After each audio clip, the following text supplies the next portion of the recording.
purposes of playing in the U.S. system and maybe making it to a national team and playing pro and MLS and all that. But he had his option, and I think he had opted to play for a younger level for Uruguay.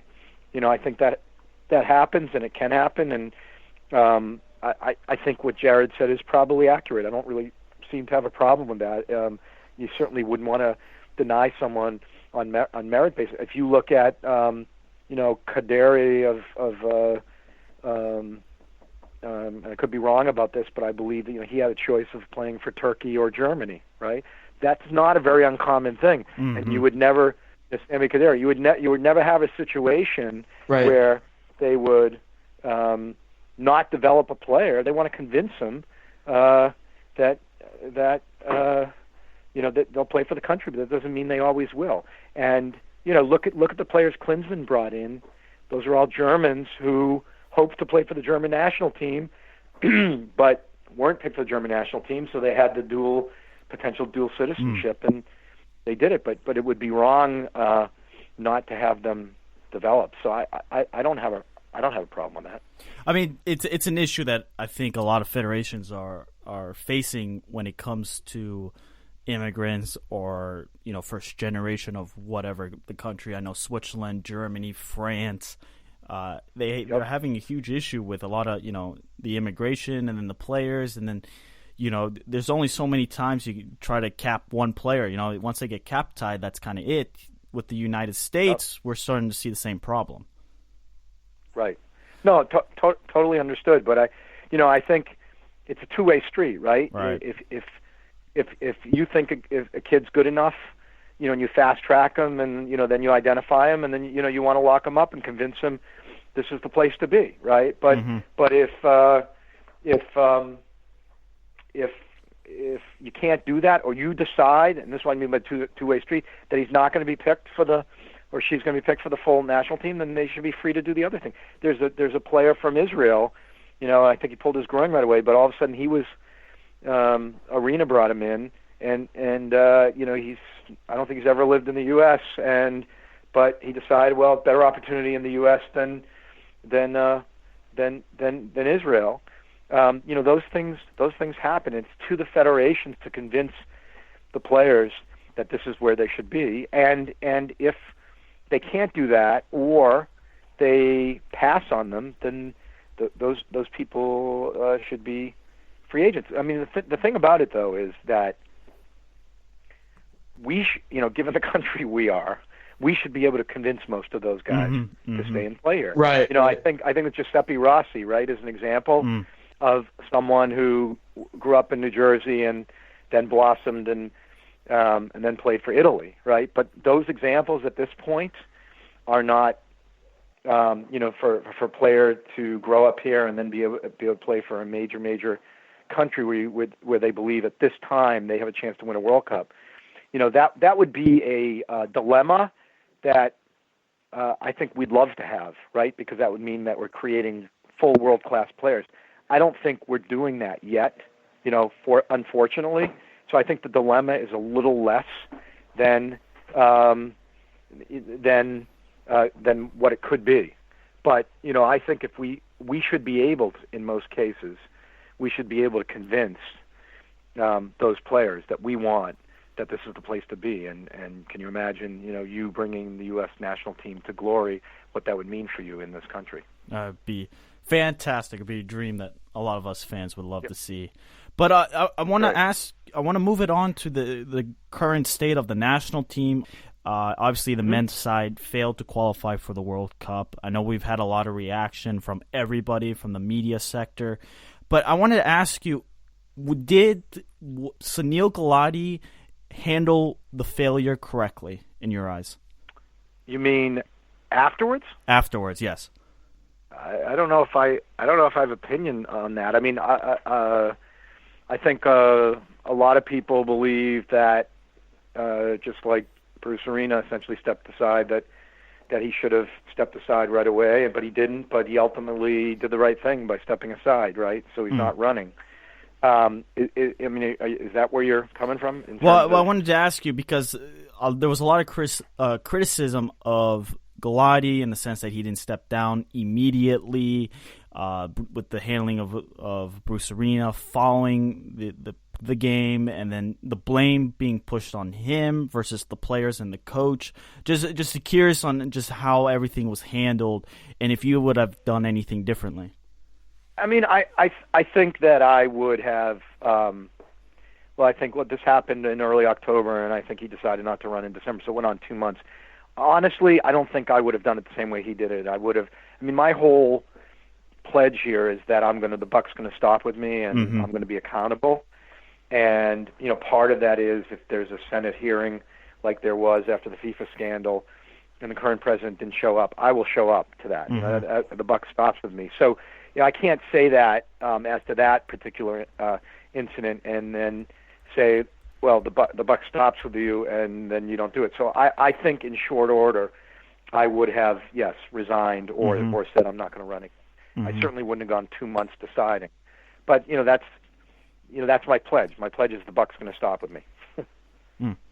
And speaking to your pledge, in your platform statement, you do mention you want to lead a transparent, ethical, and highly competent matter for the advancement of soccer of all levels in this country. And recently, I'm sure you've heard of it, we've been talking about transparency a lot with Kathy Carter. We've also talked about with Winalda today, who came out and said that he's been receiving money from Ricardo Silva, who is the owner of Miami FC in the NASL.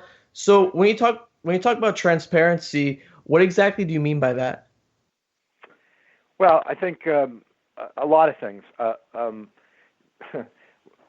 First of all, running a nonprofit organization like it's supposed to be run is transparency, right? This is not a privately owned company. This is a nonprofit organization. There are no stockholders or owners. If there are any owners, it is the public. Nonprofit organizations have public missions. And therefore, by definition, they should be run openly and transparently. So that's one part. Open books, open thinking, open communication. With respect to how it works in terms of just doing the right thing, if you go out and you talk to delegates in the youth council, in the adult council, in the athletes council, and in some cases in the pro council, if you do that, you hear this uniform complaint, and that is that that they're not respected, that they're not listened to, that they're not included in decision making as to programmatic and other decisions that will affect them, what they do. And that by itself is not transparent. So, I'm pledging this open, iterative, respectful, two-way communication administration, and that is transparency. If you're a development academy parent and you get this edict from Chicago, now it's got to be FIFA rule this. If you are a state association and you wake up one day and you're told that the SRA, the referee assessing program is going to be taken away from the states and it's going to be made central, without any, because there are, quote, problems. It's an edict that comes down from Chicago. If you're a state association and you ran the ODP program and one day you were told, hey, we're starting this development academy. Why? Because there are problems, that they never talked about the problems. Then that's not transparent. The way I would do it, and I'm not saying, by the way, I'm not saying that development academy shouldn't have been started, but if I were to do that, I would have said, look, we're not happy with how the ODP is working. Let's sit down together and talk about the problems that we see. Let's see if there are problems. If there are problems, let's try to address them together. This is what we outlined. We'd like this, and this improved. And if it's not improved, we may end up doing something different. But the point is, and that's the same with the SRA thing as well. And so the issue is that the transparency means many things. It's openness, it's honesty, it's lack of mystery, and it's respect. And so that's another example of just by doing things in a more respectful way, there'll be more transparency. There'll be conflict of interest policies that are very, very firm and essential. This is a nonprofit organization, so by definition, there needs to be stuff like that. Interested directors have to recuse themselves when the nonprofit organization goes out and has contracts. You have to make sure the nonprofit organization gets fair market value when they contract with a for-profit vendor.